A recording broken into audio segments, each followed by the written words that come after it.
Hey guys, Thomas Genie here, aka Mustached. I'm here to review the movie Mission Impossible: Dead Reckoning Part 1. If you end up enjoying this full movie review, then please feel free to like, comment, and subscribe. Also make sure to check out those links in the description to want to head over to my petition to help out smaller YouTubers, second and third to my Patreon and PayPal where you can help support me and my channel directly, and fourth to my Discord server you can join, collab, and chill and do all that cool stuff. And chilling will be reminded until the end of the review. With all that out of the way, let's get into Mission Impossible: Dead Reckoning Part 1. So I've seen the trailer for this a numerous amount of times. Now, in terms of numerical order, I believe this is Mission Impossible 7 or 8. I think we're on 7, if I'm remembering all the Missions Impossibles, because after 3 they started going with the code names of like the main movie, and this is the first time among those in which they're separating it into 2 parts. So yeah, Mission Impossibles lasted a lot longer than I thought it would, and I will say the OG crew is holding up pretty good, or at least, you know, for the most part, Tom Cruise and the like. Yeah, we're here to talk about how good the movie actually is. And I will say, there are certain scenes in this movie that, I don't know, I'm gonna say it. I'm gonna say this is the first time I feel like Mission Impossible kind of like went, I think you're cheating. I think you really cheated on this one. And we'll get into more of what I mean by that as we progress through the story and plot. But as we begin this movie, all things seem to proceed pretty standard for a Mission Impossible movie. We begin our movie in a subway in which they're moving into the location called some underwater location called, well, Dead Reckoning, which is, you know, the name of the movie already, so good job on that one, I guess. Anyway, and we are seeing this state-of-the-art subway that it can remain undetected, that it's the state-of-the-art AI-built system, and we cut into another subway that picks up on this subway that we see being built. However, as they are locating this bad sub, they start to get redirected, and their radars are going crazy when they shoot. When they think they are getting missiles shown at them, they're not, and then their own missiles in which they're trying to destroy this other random sub, their own missile redirects back at them to hit their own sub. So yeah, a pretty interesting opening. And I will say, in terms of a premise, I do strongly approve of this one, especially for the times we are in, dealing with AI, which is what this whole thing is all about. I am completely down, considering the, in retrospect, how already we have been dealing with it in the art sphere and even writing sphere as well, and scripting sphere, and other things that AI has poisoned its well into, or helped, depending on how you see in the use or disuse of AI. It is definitely one of those things, where it is very hard to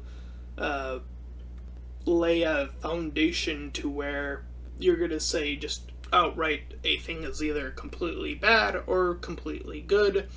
But obviously this movie is going to propose the worst aspects of AI in terms of this, which again I'm completely down for, because I do think that does need some introspective in terms of well, how does that, work with bigger things like military, uh, you know, uh, how we are able to locate stuff in the world, how we're able to find the people that are doing the bad, etc., etc., etc. Again, it does bring up a really interesting question. If there is an AI out in the world that can redirect and, almost ghost people if it were to, which it does in this movie, how actually dangerous that is.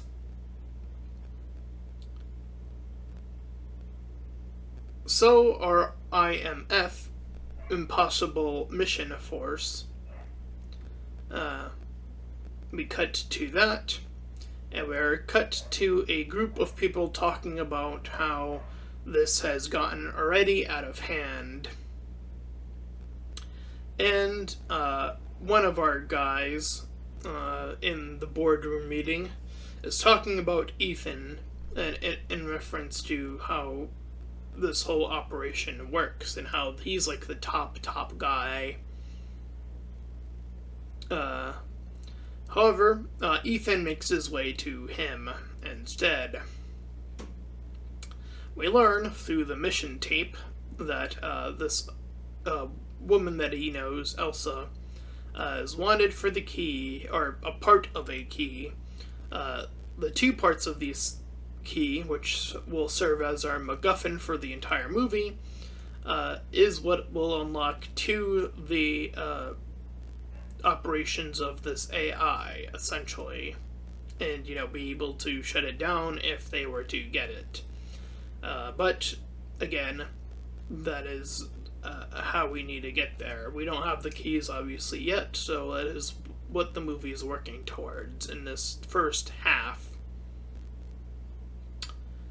Meanwhile, we cut to Ethan, who is now in the desert of Dubai. No, not Dubai, that was another movie. Sorry, I was rewatching some of the other Mission Impossible movies after this one, so I was like, wait, was that the one in Dubai? And I had just finished the one that they were in Dubai.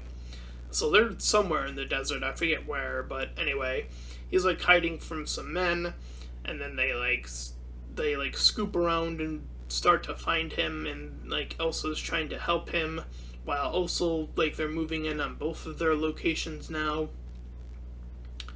And during this defense, she is unfortunately snagged and killed in the process of getting, or him trying to get to her, essentially. Speaking of our AI, we are learning how it can actually change and hide. We are seeing that within the links of, where we are, someone actually has the audacity to say that humans are indeed, when it comes in comparison to AI, the weakest link in the chain. Well, when AI gets that good anyway. Which, considering, at least from what I've seen in the art department, it is,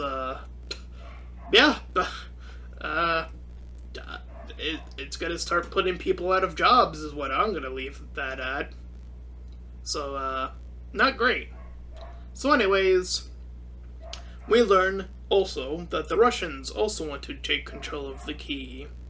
And this, having the access to both keys to form the main key, will lead to one group having lead global dominance, and that's even what the US wants at this point in this movie. So yeah, everyone's thriving to get that, and Ethan and his squad, or at least Ethan is the one who primarily puts it, is having that level of power is outside of anyone's hands. AKA, eliminate this specific use of AI. It's way too powerful. And we'll definitely see how much that comes into play throughout the movie. Anyway, we cut to a fake out of Elsa still being alive, as it would turn out, because I wanted the trick of what the movie is showing us. But he tells her she's dead, quote unquote, and tells her to get lost, and he gets the key. So we already know what he wants. So now he has one half of the key already, and he wants the other half to again destroy the AI. We do see him knock out the guy who's the U.S. guy, Kitra something or other. I forget his full name. He's in some of the previous movies, I think. Also, I believe. Anyway, Ethan wants to have a setup for someone who has the other half of the key to get to the full key, to follow the key, to get to, figure out where it goes, essentially. Unfortunately, or fortunately, his buddies, Luthor and Benji, from previous movies, are there to help hide Ethan's location by using their technology to because the police are now searching for him already, or some government body is anyway. And in the process, Ethan, goes to essentially just hire this pickpocket lady that he learned about. She claims her name is Grace, so that's the name I'm just going to use because I'm pretty sure that's not her real name. Anyway, we'll continue to move right along. Speaking of things getting out of hand, Benji learns that there is a bomb located in one of the things, so he goes to move out. And he sees that the bomb has spelled out his last name. So that's how smart the AI already is. Already knows some of the squad members here. And it turns out when he somehow figures out the last piece of the puzzle, which he didn't get any clues, the bomb ended up being empty. And to make matters worse, we see that Grace has stolen the key. So Ethan decides to abort the mission, and he gets to the roof as she's making her escape. Meanwhile, the rest of the MIF is trying to use older and older tech so that way the AI has a tougher time hacking into older systems. Older systems being more analog, meaning that it depends less on being attached to everything that is online, which the AI would have way easier access to.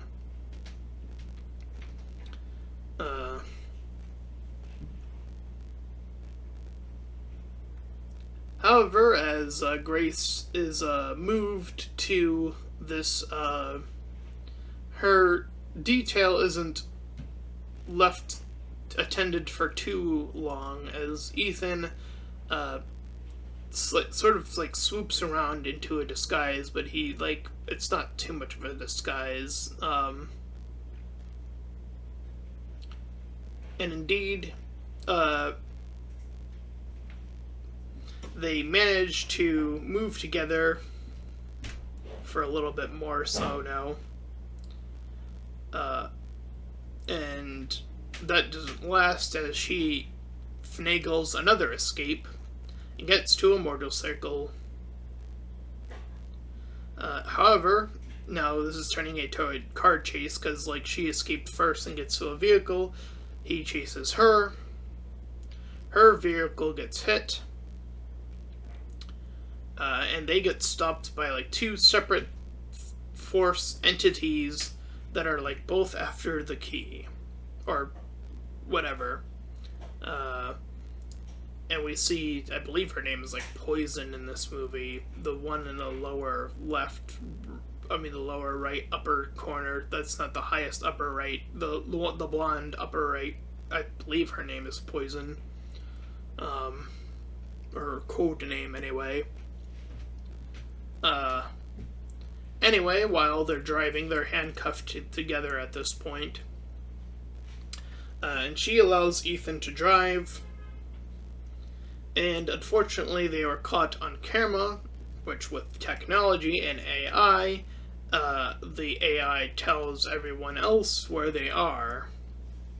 So everyone else is brought right back to them, and then they end up driving down the stairs, and they flip back to where Grace is back in the driver's seat somehow. And then they get trapped by the cops again. So they double loop backwards, and they back up into a train station. Now this is where I say the movie completely just cheats. So, this is the premise. So, she's still trying to get away from him.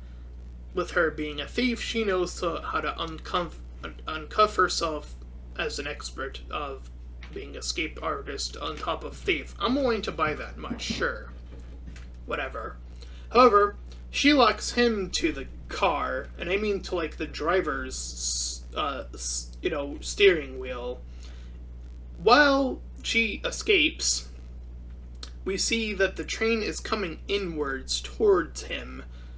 In the movie, literally, and I kid you not, it cuts away, which is the first time in Mission Impossible history where I think this has happened. It cut away to cut back to show us that he just somehow escapes.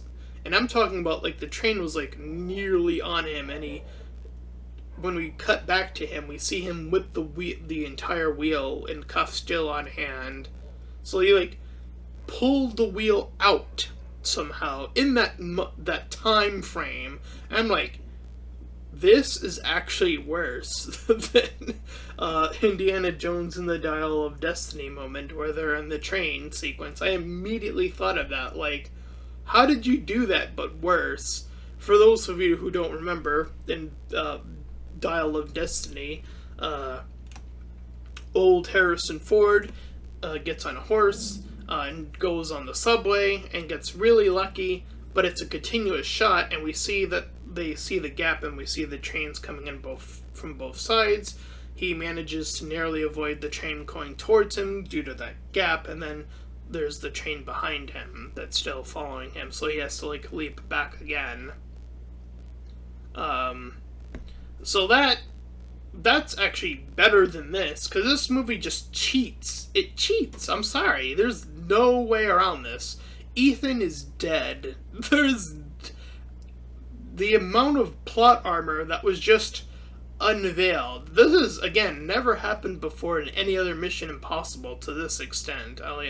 Again, I've been trying to rewatch all the movies just to check, and so far I haven't come across a scene that is just this blatantly deceptive and dishonest and brings you out of the movie completely in terms of believability.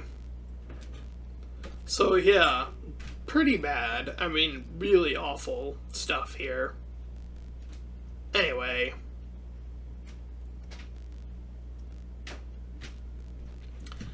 So, at any rate, we see him get picked up eventually by Benji.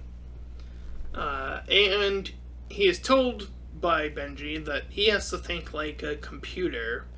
Like, no emotions, just logic, logic, logic to beat it.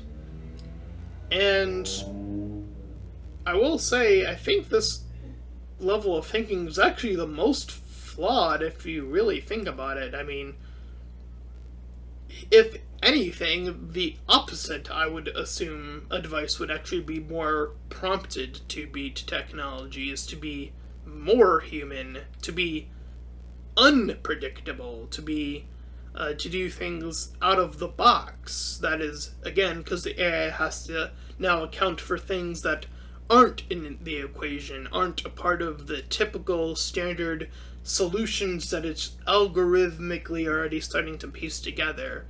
So actually, no, this is the wrong advice to give, again. So, and I actually do give credit to the movie, because I do think that they're doing this on purpose, because it's sort of the spur of the moment sort of ordeal, in terms of how Benji is thinking. So I think that is a really interesting aspect, and honestly, I do believe that it works backwards, but I do think that Benji would come to that specific conclusion being a more tech-savvy based character, in terms of what I've seen from before this movie. Anyway, getting back to it, Gabriel, our main villain of the movie, who is, I guess, a return villain. I don't recognize him, because I don't know what other Mission Impossible movie he's in, unless he's like one of the more recent ones that I just haven't gotten to yet. I'm not sure. Anyway, all the big players in our equation are meeting up, including him, Grace, Ethan, these other buyers. They're all here in this club that is all, you see the lights, and Ethan puts it together that this whole building is being operated by the AI, or it's running through it, I guess. And here we see Ethan and Grace, at least the two of them, seem to be using pretty strong face and body language signals, so at least they're playing it really smart here. And I gotta give respect for that, the moments that they're able to escape with those little gestures that are indicative of telling the other something significant info, whether it's a slight head tilt or things of that nature. Again, that's right back where the movie is being strong again. And Gabriel tells Ethan that he must witness one of his two lady friends die. That being either Elsa, someone he just saved fairly recently, who's now back on this mission, or Grace, the new member, and the thief, but he's like, I want to save them both, because, I don't want people that, despite what Grace just did, I guess he's like, I'm still going to be the good guy here and try to get out of this. So Ethan fights out after, the guards are down. And Grace also helps in the fighting sequence. And they begin their escape. However, during their run, their equipment begins to get hijacked by the AI, which, by the way, throughout the movie, they've been calling this particular AI the Entity. And indeed, it starts using Benji's voice, and the AI is using Benji's voice. And this is something AI can already do. It can already mimic people's voices. This is something that has already been established, something that AI can do already in real life. So yeah, this is scary shit right here. And I gotta give my props off to when this movie is doing its best. It is really capturing the premise of how dangerous AI is till its fullest extent in terms of if it was to be weaponized in this sort of way. And again, that type of reality is definitely very scary. I almost feel like this is more of a horror movie than the horror movie I just reviewed. This has more tension in that regard, and it's not even a horror movie. That is something of a spectacle, I gotta say. Anyway, getting back to it, Ethan fights off some goons and tries to deal. Well, meanwhile, Grace, he's fighting off two goons, like trying to get to the other two ladies because they're like separated now. Meanwhile, somehow Grace and Elsa both end up finding Gabrielle, one by one, but for this instance, and the thief of Grace finds him first, again somehow, and this is where the movie I feel falls flat. They just happen to find him. It's like, how did this even happen? And she fails, even though she had 2 weapons and he had none. And to make matters worse, Grace, who is way more trained, I would assume, in combat than even Elsa is more trained than Grace. And Elsa, on top of being more trained, has a sword, for fuck's sake, and she still loses to him. I'm like, what the fuck is happening? All the while, Ethan's, like, barely gotten past the 2 that have given him such trouble, and by the time he arrives, he is too late, and Elsa is killed in the process.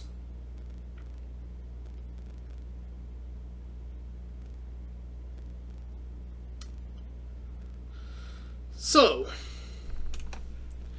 the rest of the squad, are tech-based lads, are trying to find what's left that can be immune from the entity. We're talking about really old tech that is, like, barely, again, more analog.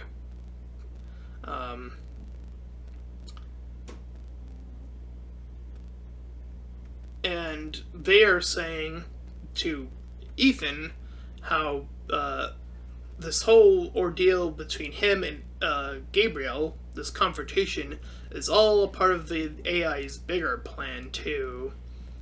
That, whether one of them dies or not seems to be, again, something that the algorithm is planning, or, and so far the algorithm has seemed to be ahead of the curve so far in this regard. So it does extend to possible reason that this was also something accounted for. But they learned that all the big players are once again going to be on a train called the Orient Express. A very famous train, by the way. Excuse me. So, surprise, surprise, Gabriel is able to get on the train with very little issue with his partner Poison. And he makes his way to the front to make sure that this train ain't gonna slow down, because he's already anticipating Ethan's arrival. So he wants to make sure that Ethan's gonna have the hardest time possible catching up with this train. It turns out that the cops are also here, but they're obviously segmented off somewhere else. But, and by the way, these 2 cops are the ones we saw from earlier, and they're only now, and I'm not joking, now putting together the possibility of what Ethan is trying to truly accomplish. It took them from the time I mentioned them earlier in this review about how there were, the several cops chasing them on the streets, all the way to the train aspect, which is like, the first section of the movie, the first chase scene to the movie, to like the last quarter of the movie, and now they're only finally piecing together what Ethan is trying to accomplish here. It's like, come on, it took a little longer. Anyway, speaking of things moving right along, Paris proceeds to make her way through and kill some guys that are getting in her way, which is what allows Gabriel to get even further into the train. However, Gabriel, seeing that he is now on this train, decides to betray Paris, as he is seemingly done with her, I guess. And our lead detective, who the American guy, I short called him Kit for short, because I don't remember, Kittredge, I believe his full name is. And he's also there, surprise, surprise.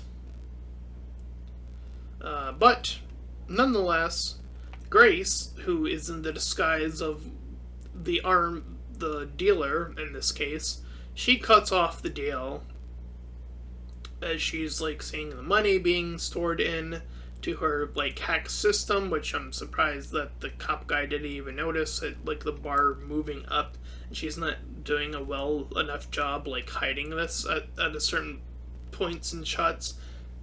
I don't know. It seems a little bit just like, come on, you could have tried a little bit harder there to hide that, I think. Anyway, unfortunately, her as soon as she leaves, the real dealer gets up because she knocked her out earlier, and is spotted.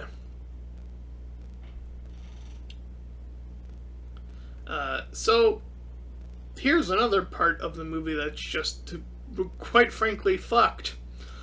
Grace is in a position where she gets stopped by two men who are wanting to kill her. They have her at gunpoint, and they just stand there while she's like a few feet away from them. They can shoot them at any sequence, any moment now. And the first guy orders the second guy, instead of just doing it himself, to kill her. And he takes his sweet time for whatever reason. And all of this time that they're colluding to figure this out gives Ethan, who's been working his way here the entire time and made his way off of this cliff, to, I kid you not, just so happen to jump off at the right time. Talk about convenience. To not only jump onto the train, but jump directly onto them specifically. Fucking A what? I mean, let me be clear. There have been close calls in other Mission Impossible movies, but I don't think there have been close calls to this magnitude either, quite frankly. Again, because this one was just dumb, pure luck.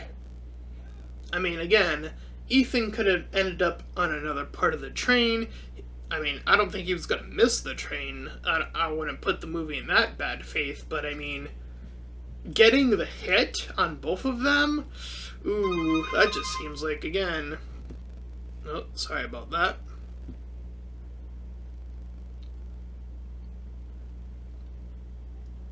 But I digress. Hold on, give me a second there. So, all the while, by the way, both of the key segments are put together here at the train portion, just so that's made clear. And Gabriel, indeed, pockets the full key to his knowledge. Then Ethan and Gabriel begin to clash.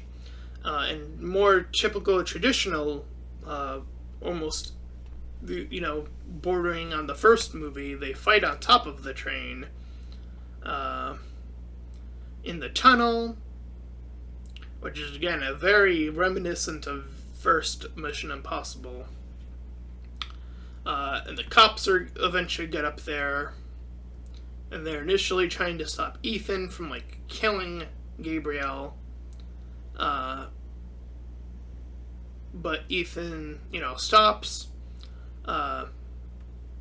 and just in time for Gabriel to jump off of the train, to land on this truck that he had planted there, so his timing was also very expertly crafted. But at least they gave him a watch that he was aware that his timing had to be, that specific, I suppose. So at least he had something going on his end of the side of all this. Anyway, unlucky for our antagonist, Gabriel, Ethan, during their debacle at some point, I didn't even see when this happens, so I don't know. He ended up snagging the key right back, and indeed, Gabriel ended up with this later that had been traded off and on throughout the movie. Or at least two other times, or one other time, or whatever. So, unfortunately, this is not looking good for anybody, as ahead there are bombs that were planted earlier, and they blow off before the train arrives. And so Ethan and I believe it's Grace prevent the, they pull off the train segment, but they're still stopping too slowly. Not slowly enough, I should rather say, as they make their way to the cliff, and more of the train carts are beginning to slide off slowly, significantly slowly. So they're like moving through the train carts. This is a pretty neat sequence where they're like, it actually reminds me of a part in Jurassic Park. I forget which one. I think it's 3, where they're like the vehicle's like falling down and they're like trying to work their way up and out.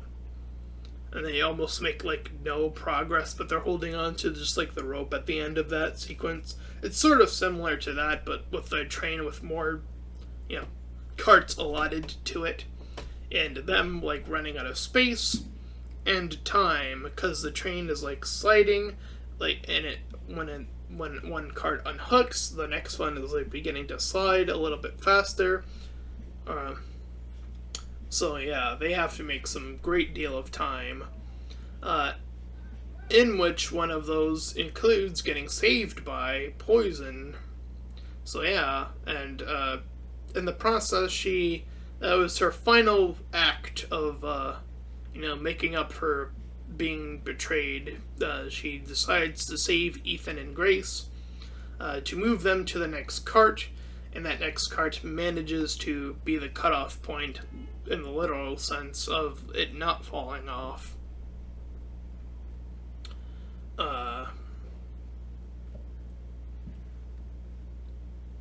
So Ethan sees that he has one parachute that only can fit one person, so Grace tells him he needs to go.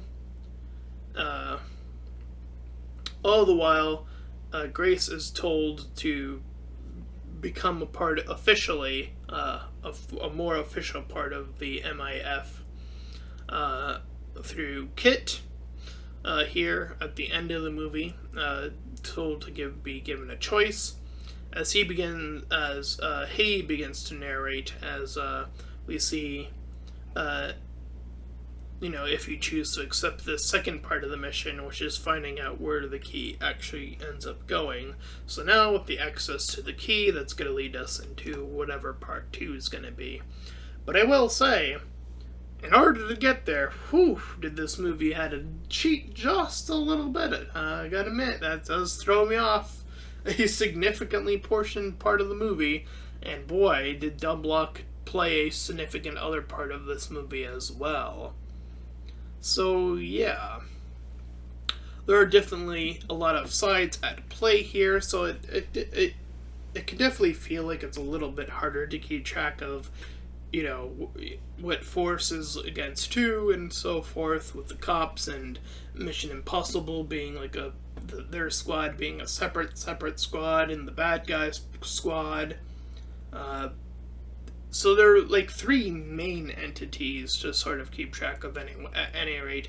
Well, technically 4, because the AI seems to be operating on a completely separate basis, at least that seems to be determined later on in the movie.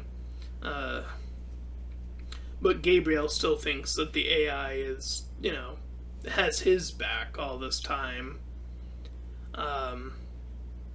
So yeah, that was Mission Impossible, Dead Reckoning Part 1. And I will say, obviously there were some quite huge snags that I do think hold this movie back.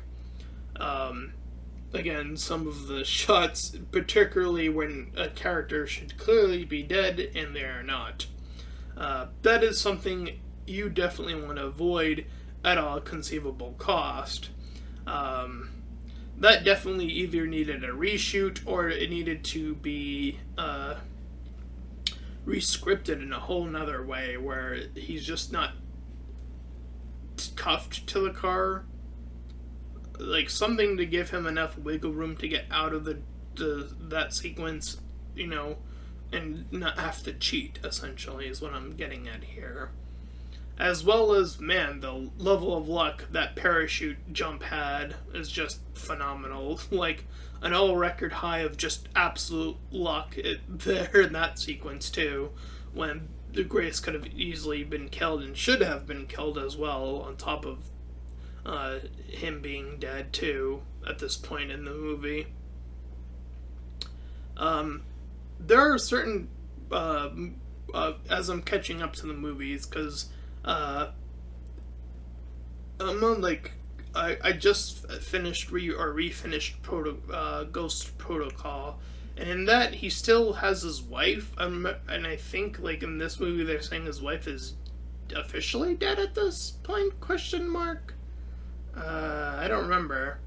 Unless I'm confusing that for Ghost Protocol, because I saw them really close together, so I might be mismatching the movies now.